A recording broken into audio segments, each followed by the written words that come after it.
দর্শক, মিরপুরে চলছে জিয়া ক্রিকেট টুর্নামেন্টের ফাইনাল ম্যাচ। সেখানে আছেন সহকর্মী তৌসিফুল হাসান, আমরা যুক্ত হচ্ছি তার সাথে। তৌসিফ, ফাইনাল ম্যাচকে ঘিরে দর্শকদের মধ্যে উন্মাদনা কেমন দেখছেন, কি বলছেন দর্শকরা? জি ফয়সাল, আপনাকে ধন্যবাদ। এখানে শুরু হয়েছে জিয়া ক্রিকেট টুর্নামেন্ট, যেখানে ফাইনাল ম্যাচে মুখোমুখি হয়েছে রংপুর এবং সিলেট। সেখানে প্রথমে টস জিতে রংপুর ফিল্ডিংয়ের সিদ্ধান্ত নিয়েছে। ফিল্ডিংয়ের সিদ্ধান্ত নেওয়ার পর আমরা যদি বিপিএলের প্রসঙ্গ টানি, সেখানে হচ্ছে বিপিএলে আমরা যখন দেখেছি যে রংপুরের রাইডার্সের একটা একচ্ছত্র আধিপত্য, এখানে কিন্তু আমাদের এইখানেও ঠিক শুরুতে সিলেটের বিপক্ষে রংপুর কিন্তু রাজত্বই করেছিল।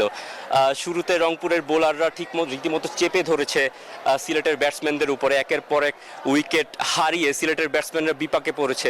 কিন্তু শেষ দিকে একমাত্র ওয়াসিফ আকবর নামক একজন ব্যাটসম্যান, যিনি বামহাতি ব্যাটার মিডল অর্ডারের, তিনি একটা হাফ সেঞ্চুরি তুলে নিয়েছেন এবং দলকে একটা নির্ভরযোগ্য সংগ্রহের দিকে ধীরে ধীরে এগিয়ে নিয়ে গেছেন। রংপুরের সংগ্রহ, সিলেটের সংগ্রহ ছিল 143 রান। এখন রংপুর ব্যাট করছে 144 রানের টার্গেটে। সঠিক প্যাড আর সঠিক তথ্য দিয়ে কেশু সামলে নিব এক হয়ে। Monalisa sanitary napkin. Zia cricket টুর্নামেন্টের ফাইনালে যদি ম্যাচটা জিততে হয়, তাহলে রংপুরকে একটা ভালো টোটালি নিয়ে এখান থেকে ম্যাচটা বের করতে হবে।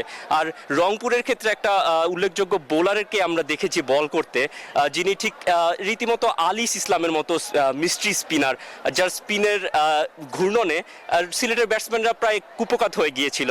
কিন্তু সেই জায়গাটা থেকে ওয়াসিফ দলকে টেনে তুলে নিয়েছেন এবং সিলেটকে একটা নির্ভরযোগ্য সংগ্রহ এনে দিয়েছেন।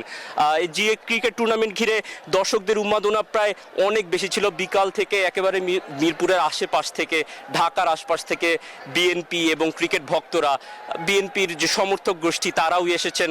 দল বদল নেতাবৃন্দ সবাই এখানে ছিলেন।